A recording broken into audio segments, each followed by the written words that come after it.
Welcome to the deep dive. We love finding those surprising connections between things that seem world apart, kind of like shining a light on something familiar and seeing it in a whole new way. Exactly. And that's what we're doing today. Get ready to explore a fascinating intersection.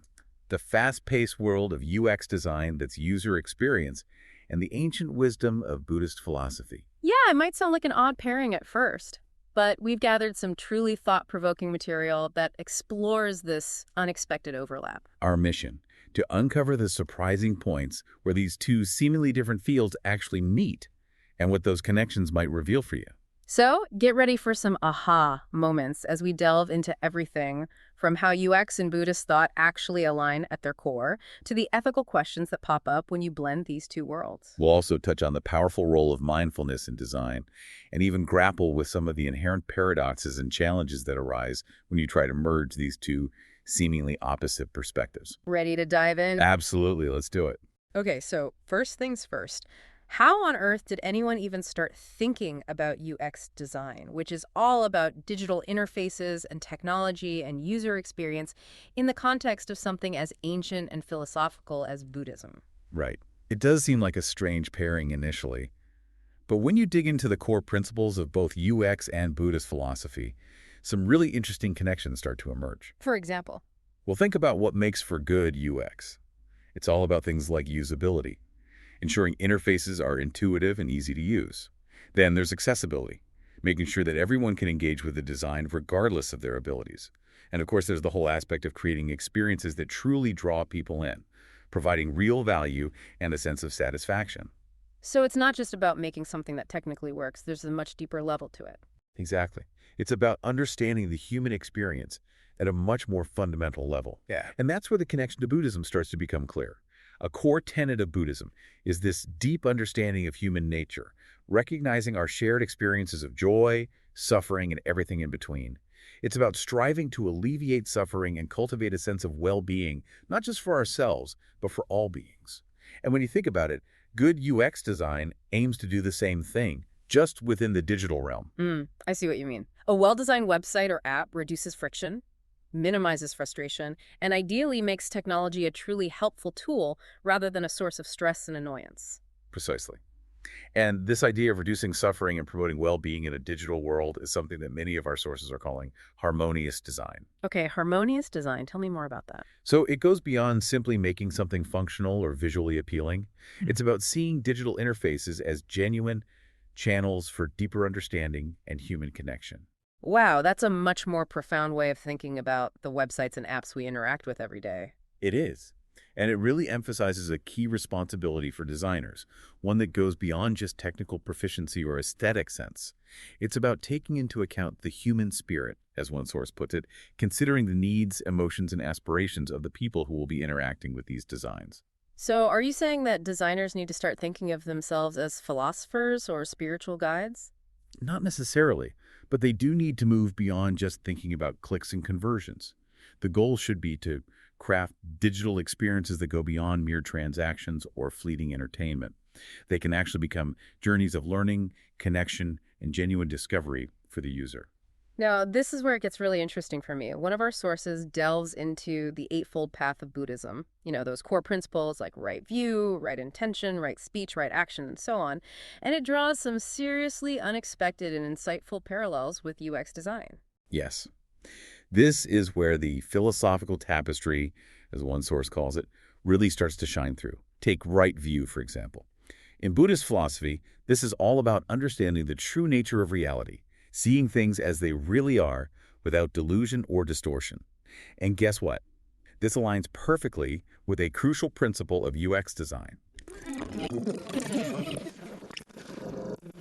It's not just about gathering data on what users say they want in a survey or focus group. It's about truly grasping their underlying emotions, their actual behaviors, the things that frustrate them, and even the moments that bring them joy and satisfaction when interacting with technology. It's about going beyond the surface level of what they're asking for and developing a more profound understanding of their actual needs and motivations. So it's about true empathy for the user, seeing the world through their eyes. Exactly. One source describes it as obtaining precise knowledge of the nature of reality and human perceptions, which is incredibly relevant in UX design. I love that. And then there's right intention in Buddhism, this idea of acting with motivations rooted in kindness and compassion. How does that play out in the world of UX? Well, this links directly to the concept of ethical design. It's about designers approaching their work with intentions that go beyond just making something visually appealing or technically impressive. It's about considering the potential impact of their creations, both on individuals and on society as a whole. So instead of just asking, will this sell Hmm. or will this go viral, they're asking, will this genuinely benefit people? Will this contribute to a better world? Exactly. It's about creating with a conscience, as one source puts it. Designers have a responsibility to think about the ethical implications of their choices. Are they prioritizing user well-being, or are they simply optimizing for engagement metrics, even if those metrics might have negative consequences in the long run? So it's not just about building a sleek interface or a feature that everyone's talking about. It's about thinking about the bigger picture, the long-term impact of those design decisions on the people who interact with them. Absolutely. And it's not just right view and right intention that have relevance here. Other aspects of the Eightfold Path, like right speech and right action, also find interesting echoes in UX design. Give me some examples. Well, right speech in Buddhism emphasizes communication that is truthful, helpful, and compassionate. In UX design, this translates to the importance of clear, honest communication within the digital interface. Think about things like error messages or instructions. Are they confusing and frustrating, or are they written in a way that's clear, helpful, and respectful of the user's time and mental state? Yeah, that makes sense. I've definitely encountered my share of error messages that made me want to throw my computer out the window. Exactly. And then right action in Buddhism, this is about acting in ways that are constructive and non-harmful. In UX, this can mean designing experiences that are genuinely beneficial to users and avoid causing them harm, frustration, or manipulation. So it's about using your skills and knowledge as a designer to create something that truly adds value to people's lives, rather than just trying to exploit their attention or their wallets. Exactly. And when you start to see the Eightfold Path reflected in these design principles, it can lead to a much more conscientious, morally sound, and ultimately comprehensive approach to UX. I'm starting to see how these ideas really do weave together. This brings us to another core concept that our sources highlight: ethical design. And this seems to be a major point of convergence between UX and Buddhist philosophy. It is. This is where the fundamental UX principle of user-centricity, putting the needs and well-being of the user front and center, meets the Buddhist concept of right intention. So how does this play out in practical terms? What does designing with a conscience actually look like? It means actively considering how our design choices uphold important values like integrity, purpose, kindness, and respect for the user. It means designing experiences that are honest and transparent in their interactions. It also means thinking about the broader effects of our designs, not just on the individual user, but on the wider community and even on society as a whole. Okay, break that down a bit more for me. What are some specific things that an ethically minded UX designer might consider?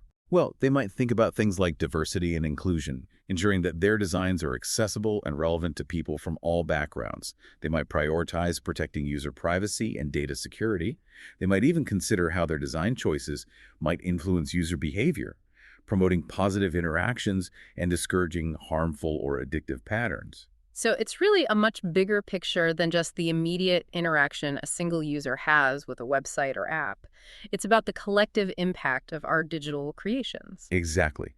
One of the most powerful ideas that our sources present is that designs have the potential to be genuine vehicles for good change in the world. That's a really inspiring thought. Can you give me some concrete examples of how that might play out? Sure, it could mean designing tools that provide access to valuable information and resources that empower people to make positive changes in their lives or communities. It could mean facilitating more compassionate and understanding online interactions, helping to bridge divides and foster a sense of connection between people. It could even extend to considering the ethical sourcing of materials if it's a physical product with a digital component, or promoting environmentally friendly practices within the digital realm itself. It sounds like it's all about being mindful of the ripple effects of our design choices. Precisely. And that brings us to another fascinating aspect of this whole conversation: the role of mindfulness in UX design. Okay, mindfulness. I usually think of that in a personal context, like meditation or paying attention to the present moment. But how does that apply to designing digital experiences for others? Well, our sources describe mindfulness as a potential transforming power in the world of UX. It encourages designers to shift their focus from simply the functional aspects of the interface to creating experiences that are deeply connected to the user's mental and emotional state. They call it design mindfulness. So it's about approaching the whole creative process with the deep awareness of how the design might impact the user's thoughts, feelings, and overall well-being. Exactly. Every single design choice, from the color palette to the typography to the way different elements interact, is carefully considered, not just for its aesthetic appeal or its functional utility, but for how it contributes to an overall experience that feels intuitive, engaging, and even potentially, as one source puts it, spiritually uplifting. Wow, spiritually uplifting. That's a pretty bold claim for a website or app. It is, but think about it. Have you ever used a digital tool that just felt right? It was easy to use, it was enjoyable, it didn't cause you any frustration. That sense of flow, of effortless interaction, is often the result of mindful design. I can definitely relate to that. And this idea of mindfulness seems to go beyond just creating a user-friendly interface. It's about crafting an entire digital environment that feels supportive and nurturing. Right. Mindful design, according to our sources, should extend to the entire user journey. That means considering things like smooth transitions between different sections of an app, clear and comforting communication when issues arise, and even designing interactions in a way that helps foster a stronger, more positive connection between the user and the digital world. The ultimate goal is to create interfaces that aren't just easy to use, but also provide a sense of emotional support and well-being for the user. One source even describes it as designing a haven in the digital world, which I think is beautiful. It's a beautiful image, but let's be realistic. Bringing together something as ancient and contemplative as Buddhist philosophy with the constantly evolving, often very competitive world of technology must inevitably create some friction. Of course, it's not all sunshine and rainbows. There are definitely inherent tensions and intellectual obstacles that arise when you try to merge these two seemingly disparate worlds. And our sources do acknowledge these challenges, right? They do. One source wisely points out that this journey of integrating UX and Buddhist philosophy isn't a straight, predictable road. It's more like a winding path, full of twists and turns, with moments of profound insight mixed with periods of questioning and reflection. And they highlight some specific areas of potential conflict. Absolutely.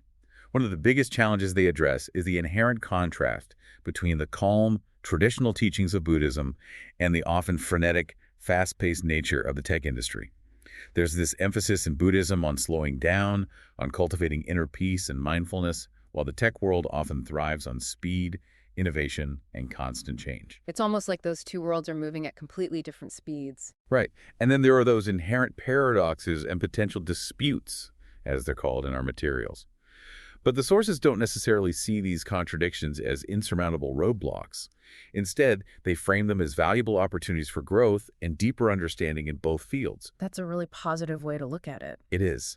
These challenges force us to think more critically about our assumptions, to question our design choices, and to consider alternative perspectives that we might not have considered otherwise. So, what are some of the specific paradoxes that the sources highlight? One of the most central dilemmas is the tension between attachment and detachment. In UX design, a major goal is often to create experiences that are so engaging and rewarding that users feel a strong bond with the product or service. Mm. You want them to keep coming back, to feel a sense of loyalty, to integrate it into their lives. Right, we want them to love it. Exactly. But this goal of fostering attachment clashes with the Buddhist emphasis on recognizing the impermanent nature of all things and cultivating a sense of detachment from worldly possessions and experiences. So the question becomes, how do you design captivating and valuable digital experiences without inadvertently encouraging unhealthy dependence or potentially addictive behavior? That is a tough one. It's like walking a tightrope.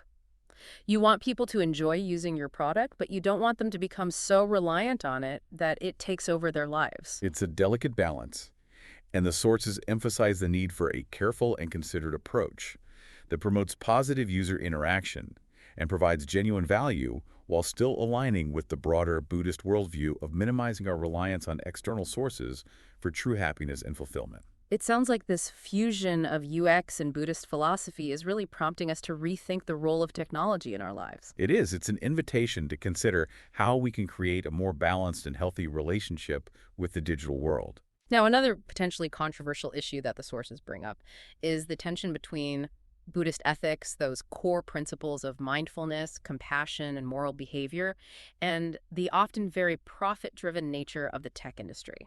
Right. This is a big one. It raises the question, how can we genuinely incorporate ethical considerations into a field that's often so focused on financial success and rapid growth? How do we ensure that our design decisions prioritize the well-being of users and society as a whole when the pressure can be so intense to maximize engagement and revenue? It's a fundamental question about values. What are we ultimately striving for? Exactly. And the sources strongly advocate for a much broader definition of success in design, one that goes beyond just measuring profits and market share. They suggest that true success should encompass things like user well-being, ethical integrity, and positive societal impact. So it's about redefining what it means to be a successful designer. Absolutely. It's about finding a way to balance those traditional business goals with core moral principles, creating products and services that are not only profitable, but also socially conscious and ethically sound. And the idea is that by embracing these ethical principles, by incorporating mindfulness, compassion, and a genuine concern for the user into our design processes, we can actually create a more sustainable and beneficial relationship with technology in the long run. Exactly. It's about building trust, fostering loyalty, and ultimately contributing to a more mindful and conscious use of technology across the board. That's a powerful vision. So, as we wrap up this deep dive, it seems like we've uncovered some really rich and often unexpected connections between these two seemingly different worlds of UX design and Buddhist philosophy.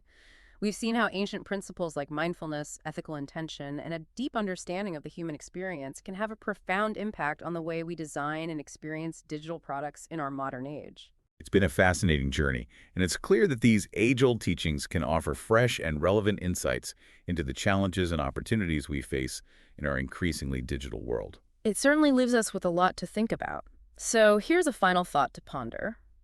How might embracing seemingly contrasting philosophies, like the fast-paced, innovation-driven world of technology and the ancient contemplative wisdom of Buddhism, actually be a catalyst for truly groundbreaking innovations? Could this fusion of ideas lead to a more human-centered and ethically responsible digital future for all of us? Take that question with you as you continue to explore the ever-evolving landscape of technology and design. And who knows what surprising connections you might uncover along the way. Thanks for joining us for this deep dive. We'll see you next time.